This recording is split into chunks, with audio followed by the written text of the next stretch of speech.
What's going on, everybody? It's Jay here from Nerd Takes, and today I wanted to give you my take on the new trailer for the Joker sequel. So, Warner Brothers just dropped the trailer for the Joker sequel, and honestly, I don't yet know how to pronounce the title, so I'm not going to bother trying in this video. For the sake of not completely messing up the name, I'm just going to call it Joker 2 for now. And I wanted to just go through it really quick and give a few of my thoughts on it. The trailer starts with showing us Arthur Fleck where we last left him in the previous movie, which is Arkham Asylum. We see him being escorted down a hallway where he passes by a room with what seems to be other patients taking a singing class. Here we see Lady Gaga's version of Harleen Quinzel for the first time. From this, it seems like she's also a patient at Arkham, which is a significant departure from her comic book origins, starting out as Joker's therapist. So, right off the bat, that's not really a change that I'm into, but we'll see how it plays out in the film.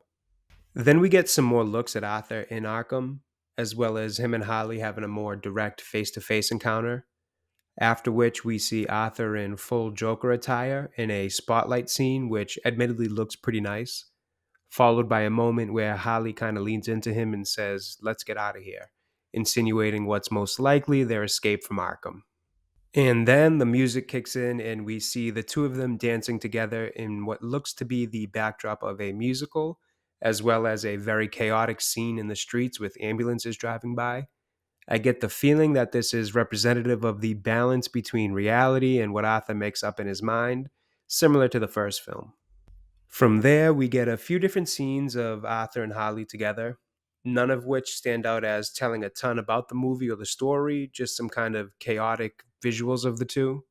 We do get a look at Harley in what appears to be this film's version of her Harley Quinn outfit. I wasn't a huge fan of the look, if I'm being honest, but it did feel like it kind of fits into the world this movie's set in, so fair enough there. The rest of the trailer is really just some more looks at the duo in some of the musical type backdrops, as well as some of the more realistic looking scenes. There's a bit more chaos, a change in the tone of music, and then the trailer wraps with an actually pretty cool looking scene of Harley drawing a smile and red lipstick on some glass that Arthur's on the other side of, where he then slowly morphs his own smile to fit it perfectly. It has a creepy vibe to it and was a cool little aesthetic. Finally, we see the official title and logo, and that's about it for the trailer.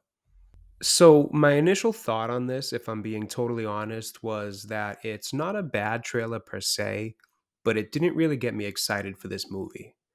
I've never really been too sure that the original Joker movie even really needed a sequel. It didn't feel like the type of movie that really lends itself to being the first in a sequel series or a trilogy. I think the way that it ended with the mystery of was it real or was it just mostly in his mind was a nice touch that kind of put a bow on that story and didn't need much furthering. But when a movie makes as much money as that one did, I'm not really surprised that Warner Brothers decided to go ahead with this one. Now, in fairness, I wasn't really sure that the last Joker movie was a good idea when I had first heard of it, especially with no Batman involved. But I was definitely very surprised with that one, so I'll leave some room to be surprised with this one as well. Especially with both Joaquin Phoenix and Todd Phillips returning for this. I think together they made an excellent story and film last time around, so I'd love to see them do the same with this one. My only thing with that is that the first movie felt like it was kind of its own story outside of being a Joker story, meaning that it felt a lot like the movie could have been made without being painted with a Joker and Gotham style brush and still would have been just as good. I've always said that if they didn't make references to things like Gotham and Joker and the Waynes by name, you almost wouldn't even think it was a DC movie. And that's not really a bad thing. That's actually major credit to the foundational creation of that film, where it could have stood on its own without the IP being tied to it.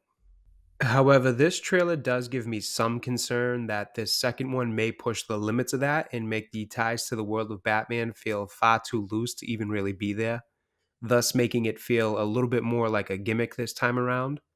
I don't really get a Harley vibe from their version of Harley Quinn. If I'm being honest, I'm not really a fan of Lady Gaga. I didn't think it was a great casting, and I find her to be a bit obnoxious. But I have heard she's a good actress, so I'm interested in seeing what she can do in the role. But if they've already made her a patient instead of a doctor, that's something I can't say I think is a great choice. The idea that the Joker is so insane that he was able to corrupt the mind of a person sent to help him packs a bit more of a punch in terms of storytelling than him just having another patient relate to his madness. With all that said, I think it was an okay trailer, but it didn't sell me on the idea that the first film needed this sequel. I think the visuals were nice, I think the music sounded good. I think it's a great thing that both Todd Phillips and Joaquin Phoenix are returning for this one because they did a fantastic job with the first movie. And overall, I am certainly interested in seeing how this movie turns out. Let me know what you guys think in the comments. Thanks for watching. I hope you enjoyed the video, and I'll be back again with another review soon.